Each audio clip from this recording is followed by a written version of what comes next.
Hello? Hi, I'm calling from National Student Lottery. Congratulations! You just won a lifetime supply of money. What? Seriously? And we're on live. Hello. We are at the National Student Lottery. Today, the lucky winners are us, Kristen And Aamina. Today, we'll be living out our dreams and sharing what our lives would look like if we woke up with more money than we could ever spend and absolutely no responsibilities. We'll be exploring where we'll travel, what our careers will look like, and what purchases we'll make. But first, we'll be chatting about our huge boost in lifestyles. Right now, it's 10:45 and we are in New York City, in a high-rise apartment with a private chef. Ugh, I wish. So, Aamina, you want to live in New York. Walk me through the moment in your life that led to this decision. Picture this. Me and my sisters sitting in a dark lounge room watching Hamilton on Disney+. They're in the middle of some song and I'm low-key tuning out. But then there's this one line that just hits me. Angelica, the oldest sister, says, "History is happening in Manhattan, and we just happen to be in the greatest city in the world." Mind you, she sings it incredibly. But for me in that lounge room, it sparks an obsession with New York. And then, to top it off, a couple hundred songs later, another character sings a song called "The Room Where It Happens." And then light bulbs go off in my brain and I say, oh my god. My sisters are looking at me like I've lost my marbles. But then I say, New York is the room where it happens. Like that makes sense. And since then, I have had an unshakable obsession with New York. It's not a life-changing event, but I'm still hooked. Well, as a die-hard Hamilton fan myself, I find it perfectly reasonable to have a life-altering realization after watching such a wonderful masterpiece. What about you, Kristen? Are there any similar moments in your life where you just went, that's where I have to live? No, actually. Honestly, I can't ever imagine living in one place. I grew up in a really small town. Rural, everyone knew each other, no stores but a grocery store, that kind of town. All the stereotypes. Living there made me certain that I'd never want to live somewhere so restricting ever again. I needed to be somewhere that had an unknown aspect to it, you know? Somewhere big that I could spend years exploring and getting to know. And while I do love the peace and nature of the countryside, now that I'm in Adelaide, I'm forever a city girl at heart. I can totally see you travelling the world. An apartment in Rome, a villa in Japan. Just send me a postcard every once in a while, please. Speaking about travelling, my holiday budget is going to explode. Now that you have infinite money, what would your typical holiday look like? Talk us through what it is. Oh my god, the answer instantly pops into my mind because this actually happened to me. Me and my cousins had an entire amusement park to ourselves. No lines and no rush. Just us and infinite rides. As someone who despises standing in lines, I was in heaven. I waited a maximum of 5 minutes for every single ride, and I got to go on however many turns I wanted on the roller coaster. Who wouldn't want that? But of course, like all great stories, there was a catch. It was a bajillion degrees Celsius. The sky looked like it was going to cry at any second, and the wind threatened to throw us off every ride. That's the real reason we had it to ourselves. No one else was willing to risk an arm or a leg. If I had infinite money, there would be no catch. I would buy all the VIP passes across the world for every single theme park and do every single ride with no lines and no waiting period. That would be the best holiday experience ever. One of the best things about being rich has to be not having to deal with all the annoying stuff normal people do. Kristen, would you go to amusement parks in your different cities or do something different?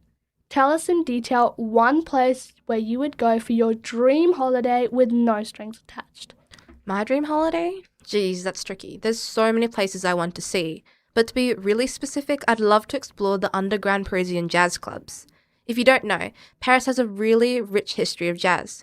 During the Nazi occupation, jazz music was banned, so musicians went underground into these abandoned cellars and that were left from the medieval era. It became an iconic symbol of French resistance and, of course, music. After the war ended, these clubs were preserved and their practice continued. So to this day, there are plenty that are so well preserved that walking into them is like time traveling. It's incredible. The videos I've seen are so lively and unique. That's such a cool holiday destination. I'm sure one day they'll preserve one of your instruments or houses because of how cool and famous you're going to be. That leads us perfectly into our next topic, careers. Kristen, even though you don't have to work for money, is there a career that you will still do for fulfillment? Maybe music? Talk me through what a day in that life would look like. I would absolutely still work. I could never imagine living without working towards something. Maybe I'd be interested in doing music for a little bit. Actually, you know what? Have you ever seen Barbie Life in the Dream House? Yeah. Because there's this episode where Barbie shows everyone this huge closet full of random clothes she's gotten from all her different jobs. Then she's just casually talking about all the things she's done, and little me was sitting there, all rosy-cheeked and pigtailed up, thinking, that's me. That's gonna be me. So as a 6-year-old, I would run around every day dressed up as a different career and harass my family. I'd be a lawyer, a pop star, astronaut, anything. So yeah, to answer that question, every day would be different. I'd be having the most unrealistic, crazy life where I'm writing a novel in the Scottish Highlands one month, and then a month later I'm touring with a singer as an instrumental band. Just like those days where I'd run around as a kid, being whoever I wanted to be. Except it's real, because I don't have to worry about any consequences, and I have the fun to do whatever I want. The next Barbie, Kristen. They're going to have to make a movie about you, and I better get front row seats. But I'll take a red carpet invite too. Aamina, would you also have a career or not work a day in your life? What moment solidified that choice for you? I would definitely still work to keep busy and feel fulfilled. The moment that really solidified wanting to work for me was the volunteering I did over the holidays in 2024. It was a burning hot day, and I was in the pool teaching about 100 students how to swim. They'd rather be with their friends on the water slides, but now that I think about it, they'd literally rather be anywhere but their swimming lesson. When the lesson was finally over, my fellow volunteer said to me, "Beats being in bed, doesn't it?" In the moment, I just laughed as we got ready for the next class. But now it makes me think of how rewarding it is to talk to other people and do something even when you don't have to. I would travel the world and volunteer to help out different organizations. I will always be doing something different and keeping busy. Yeah, absolutely. I think we're both the kind of people that find fulfillment in a full schedule. With all the work we're doing, the money we make on top of our fortune is going to make us filthy rich.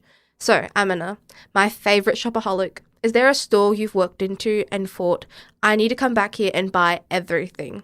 Now that you can, tell us a story about what that would be like. I have been dreaming of this my whole life. I am a huge reader, and my dream shopping spree would be buying every single book I want and could possibly read. I'm going to be the real life Belle, not just because I'm beautiful, but because I'm going to have the biggest, grandest, most beautiful library in my very own home. It would be color-coded and have every single special edition known to man. It would turn into my man cave, and you could not draw me out of it. It would kind of feel like the Dimmicks in the city that I have gone to an unhealthy number of times.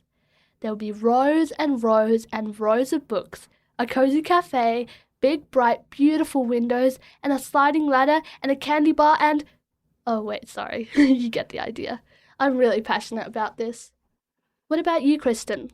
The rest of your life has been very adventure-y, but if you could only have one purchase in the first 24 hours, what would you buy? And tell me what experience made that item so important. Oh, a music studio, 100%. But the number one thing I would need in my studio is a grand piano, like one of those huge vintage ones that cost a fortune. I've only played them during my piano concerts, and it's pure magic. In terms of why I find it so important, I guess the more obvious answer is because I've been playing piano forever, like since I was 6.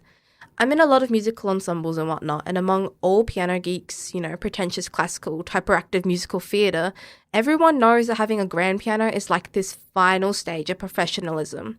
Your choir director who's been in 100 productions has a grand piano, your ensemble composer with 50 years of experience has a grand piano, and now I have a grand piano too.